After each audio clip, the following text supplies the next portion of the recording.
to this very important press conference here at the Alternative National Congress headquarters on Road 50 Road.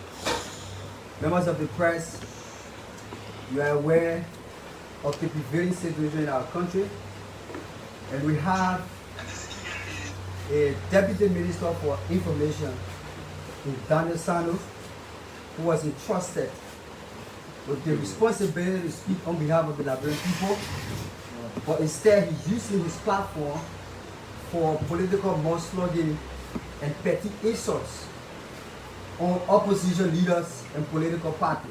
Oh. Members of the press, our country is at a crossroad where it is time we young people take responsibility. It is time we young people stand up for our future and our country's future. Drugs is damaging the future of our country, the young people. Yes. At John F. Kennedy Hospital, people of Big Belly, as posted by the hospital administrators,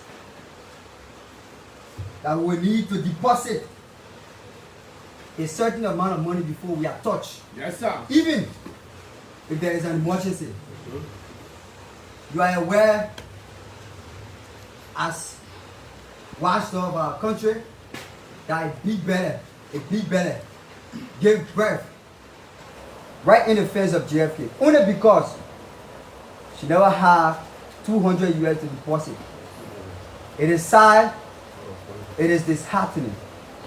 This is not what we want for ourselves as a people. The SG will speak on serious key national issue.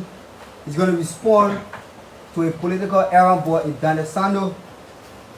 He's going to talk about the issue at JFK and the government intention to issue operational permits to churches and mosques. And lastly, we're going to speak on the upcoming protest for drugs in our country.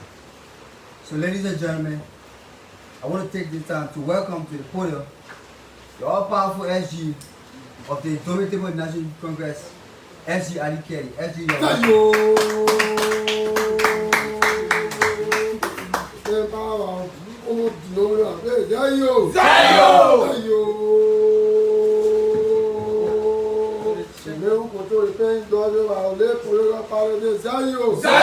Viva! Viva, viva, viva, long live Kadi, viva! Viva! Viva! Viva! Viva, viva, viva, long live MC, viva! Viva! Viva! Viva! Viva, viva, viva, long live the Youth Congress, viva! Viva! Paga mon frère, tu as appelé pour les autres, sérieux! Sérieux! Paga mon épouse, hospital, le conjoint, tu as appelé pour les autres, sérieux! Sérieux! Thank you, Congress.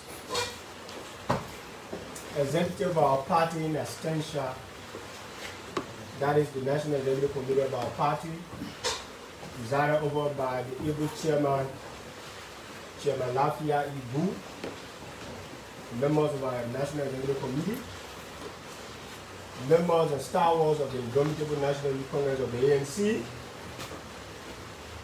common media.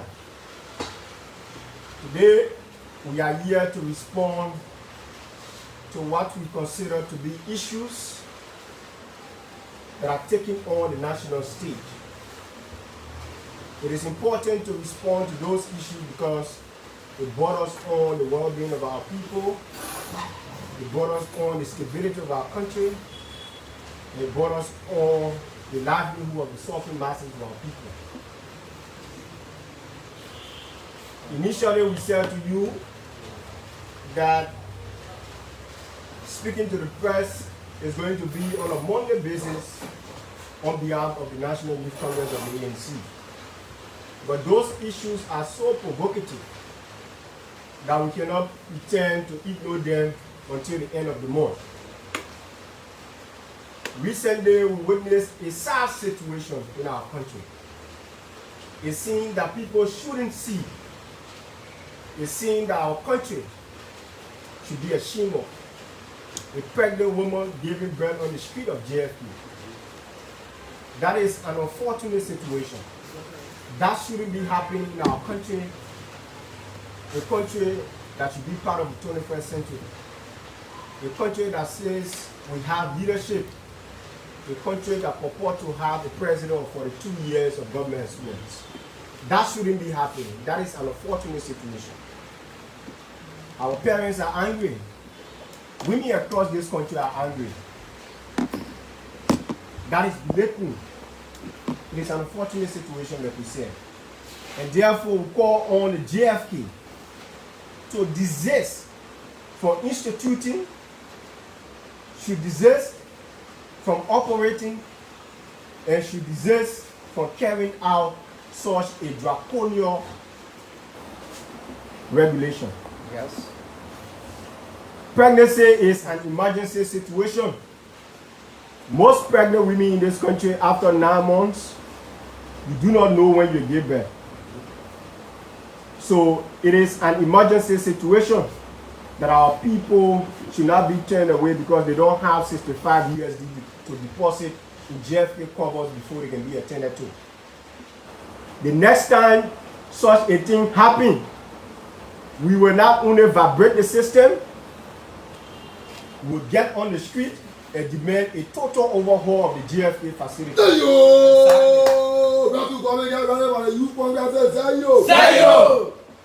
Such a thing should not be happening. We thought at the age of the president, he would have gone for historical glory and honor, but unfortunately, the president has endeavored to live in luxury and vulgarities. Today, we have a president who has a customized school suit at that age. We thought that most of the rescue people told us during the campaign that this man is an old man. He does not have time for luxury. JMB has proven the contrary. He should be setting legacy that will last and be rooted in history. Such a thing as JFK should not be happening in our country. This is not what the Liberian people contracted JMB to do. The president was contracted to supply governance. Anything short of governance will be met with state resistance from the consciousness of the people. So JFK, we are watching you. Thank God you listened to the backlashes from the public that what you intended to do was only a proposal. But a proposal does not come as directive. That directive of JFK, after backlashes, is somersaulted and said it is a proposal. Let it remain a proposal. And that proposal should be documented in the rescue covers and not to be implemented on the sovereign people of the country. So JFK, you know our position, Mr. President. You must act and act now. Healthcare is a national right. The right to healthcare is guaranteed under our Constitution. We should not be begging the state to offer healthcare to its citizens. It is a constitutional right that healthcare must be ushered, must be delivered and deposited on the lives of our suffering people in the country. So, Mr. President, we are not begging you to deliver quality healthcare. Healthcare, among many things, was part of your campaign promises. And so you must live up to them. You must live up to them, Mr. President. We now move swiftly on to another pressing issue. I think yesterday, it was reported on Spoon FM page that the government is nurturing intention to issue religious permit, operation permit to religious institutions. I think that is problematic. If you read the Constitution, Article 14, it talks about separation of state and religion. To start to issue permit on religious institution, it is an attempt to provide religious surveillance over religious institutions in the country. That is problematic. That is an attempt to fabricate the system into chaos. Because religious institutions, mind you, the president needs to hear this. Religious institutions have captive audiences. They listen to their religious people better than they listen to the president. So if religious people are required to have operational permit, it means they get involved directly with government. There should be separation of religion and state. when religious people are paying taxes, when religious people are required to have operational permits, they get involved with government so much so that they demand deliverables. Because religious institutions will start telling you the government needs to pay this rule at my church because I'm paying taxes to government, I'm required to renew permit.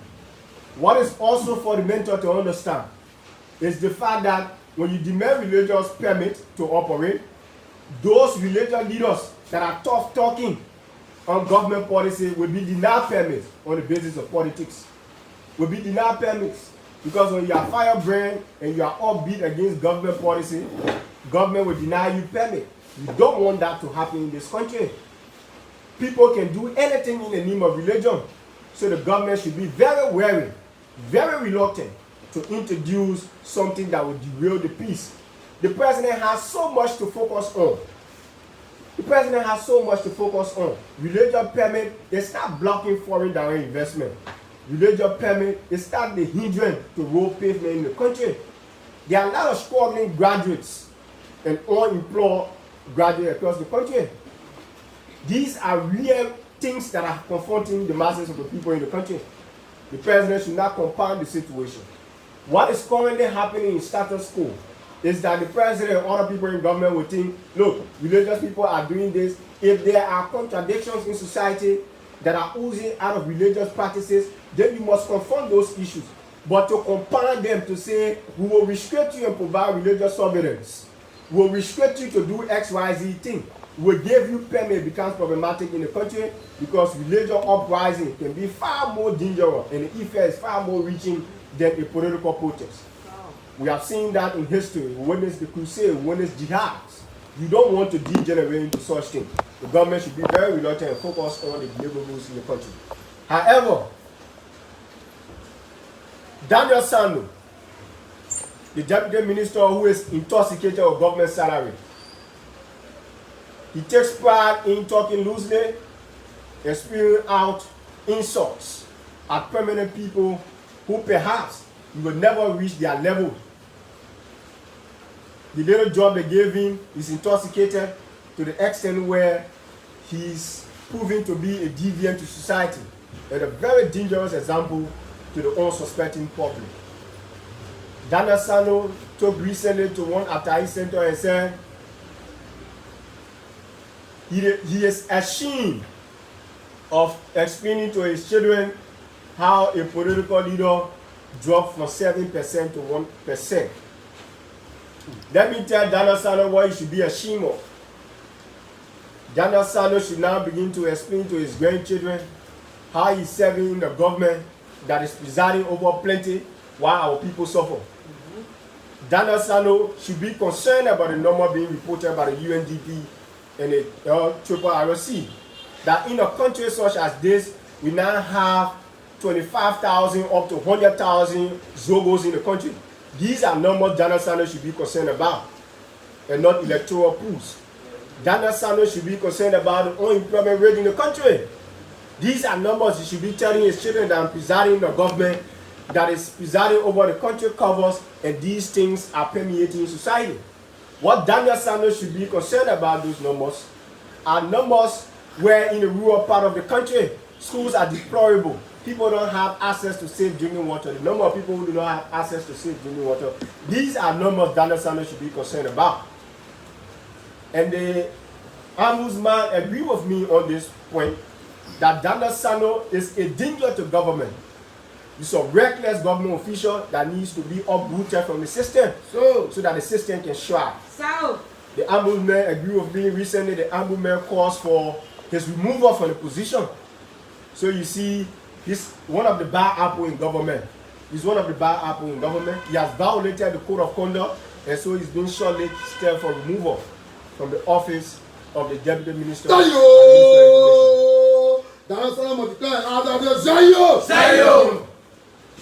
So Daniel Sano, there are too many contradictions in the governance edifice of the country that you must concern yourself about. Your president, at the time of the campaign, said children will not be in the streets during school hours.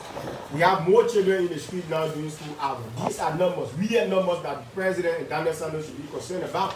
Not the pools because the numbers of Mr. Kumi during the recent election is not stopping foreign direct investment. Those numbers are not stopping unemployment crashing in the country. Those numbers are not preventing the president from paving roads. Those numbers are not preventing the president from creating loan schemes for market women and single mothers across the country. Those numbers are not stopping the president from improving the facility across the country. Recently, I was in the southeast. It is unfortunate that places we call schools in the southeast should not even be operating as study class. These are real issues that the president should be concerned about. These are numbers, real numbers coming out of the country. Dana Sano, you should be concerned about those numbers.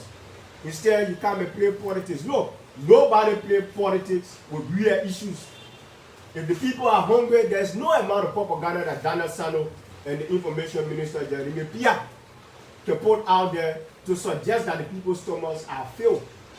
When a hungry man is hungry, there's no propaganda that can suggest that the man's stomach is filled. Because these are realities. These are realities.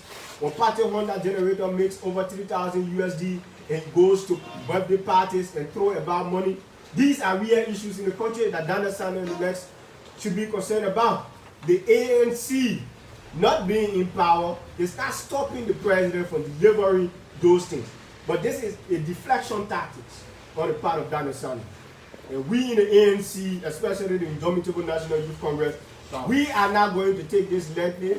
We will not allow people to deviate from the real issues. And I think the president should honor the recommendation from the ombudsman that Dana Sano should be immediately removed from his position because it's in violation of the Code of Conduct, Section 5.1 ABC and Section 5.8 according to the Code of Conduct. It's a deviant. You get intellectual like hunger say. Amanda. Those are real issues in the country, Congress. And so we move on to the August 7 protest.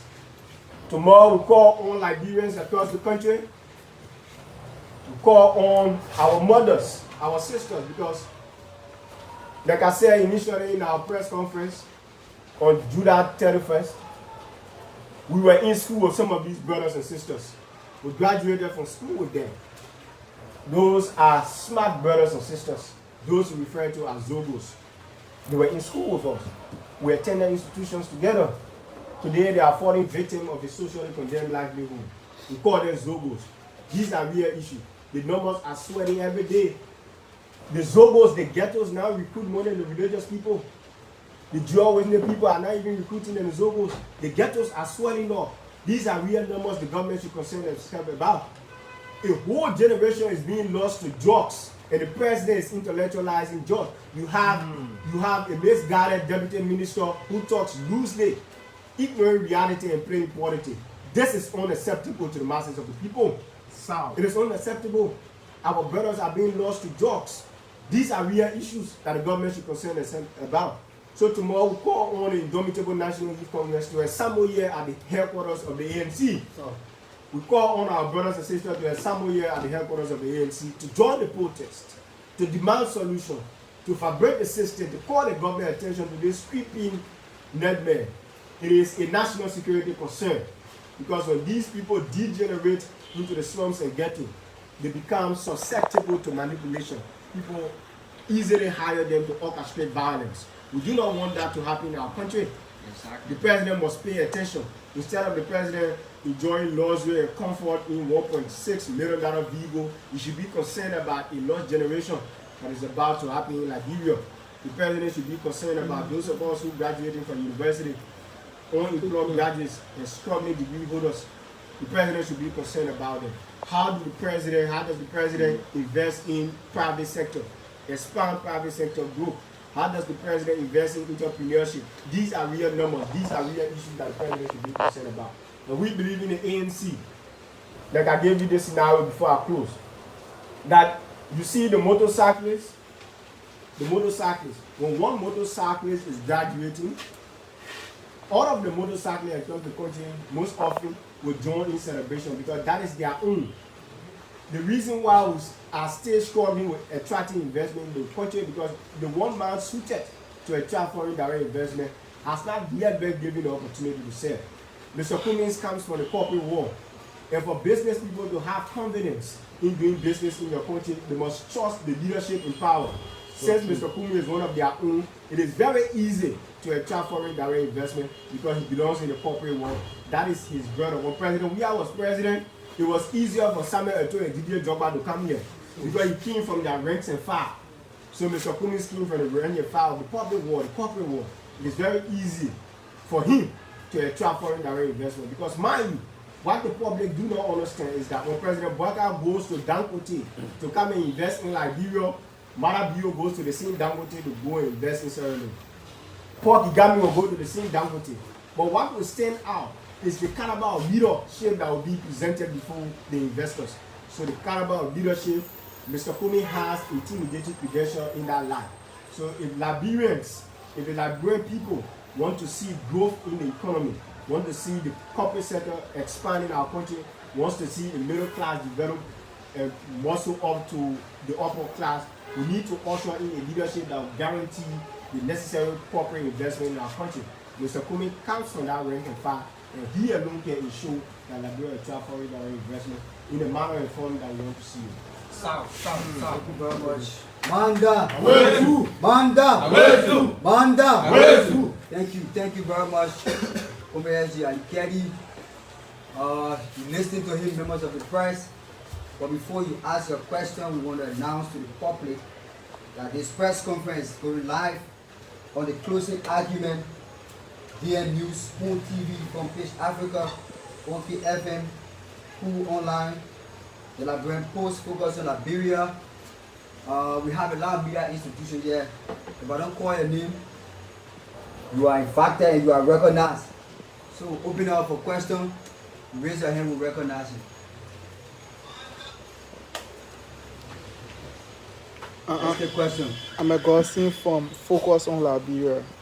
How do you see the government institutions that are endorsing the planned August 7 march of Say No to Drugs campaign, especially the LDA and other government institutions? So the LDA is under statutory obligation to fight drugs in our country. So Wisdom demand that it be one of the key participants in the fight against drugs in the country. The unfortunate thing, however, is the fact that those who are on the forefront in the fight against drugs are being either taken lightly or their services are not being appreciated because they are underpaid, the bonus are poor, they are not well equipped, they don't have the necessary incentives to fight drugs. So we appreciate the desire of the DEA, but intention does not necessarily fight drugs. We need to see the practical steps coming from the president. The president needs to align his priorities. The president has a lot of scattered agenda. The president needs to focus on the things that will deliver the ultimate results. Drugs is a national crisis in the country. When the president was campaigning, he said no to push. Today we have things far more worse than push. We have zombies. We have solar panel drugs. The ones where the brothers cut their head and lay the drugs over there and put the cap. Solar panel. These things are taking away the vibrancy of our young people. It is sad. It is unfortunate. We shouldn't lose a generation to drugs. So we welcome the idea. In fact, this is politics. Every family in this country has a zobo. I challenge any family who will come and say you don't have a zobo in your family. Every family, whether it is your children or your close relative, you have a zobo in your family. So every family is being affected by this thing called drugs. So even you, the media, encourage your presence. Join us. Let us put our scattered utterances together into a powerful voice to speak to the hearts and minds of the country. Speak to our leaders that you need to rescue us from drugs. That they promise to rescue. Yeah. Some phrases where you have report for the Front Page Africa newspaper. If you were asked to propose some recommendation here towards limiting the amount of youth that are involved with drug addiction, what could be your recommendation that you think the government can ride on to see how best they can find remedy to this situation? Thank you.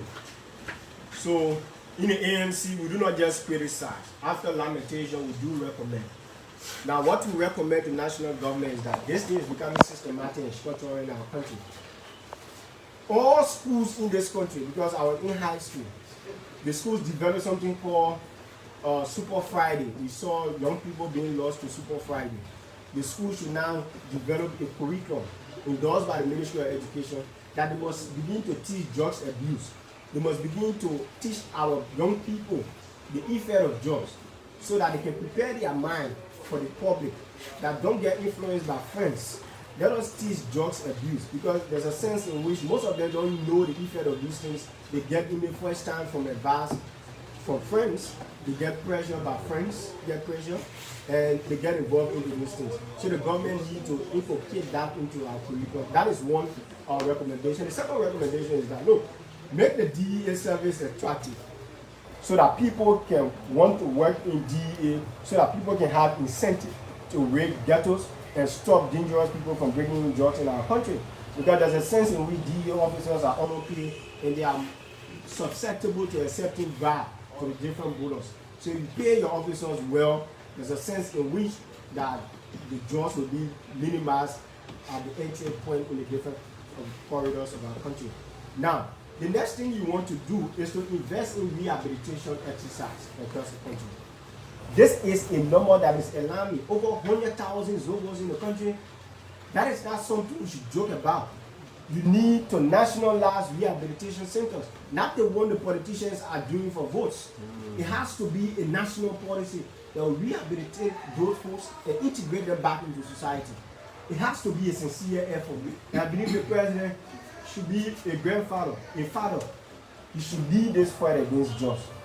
Let us not see the Zogos as the perpetrator. They are victims of drugs abuse. So these are things I think the government should look into. And we'll see more tomorrow on the protest. Thank you. Thank you so much. Next question.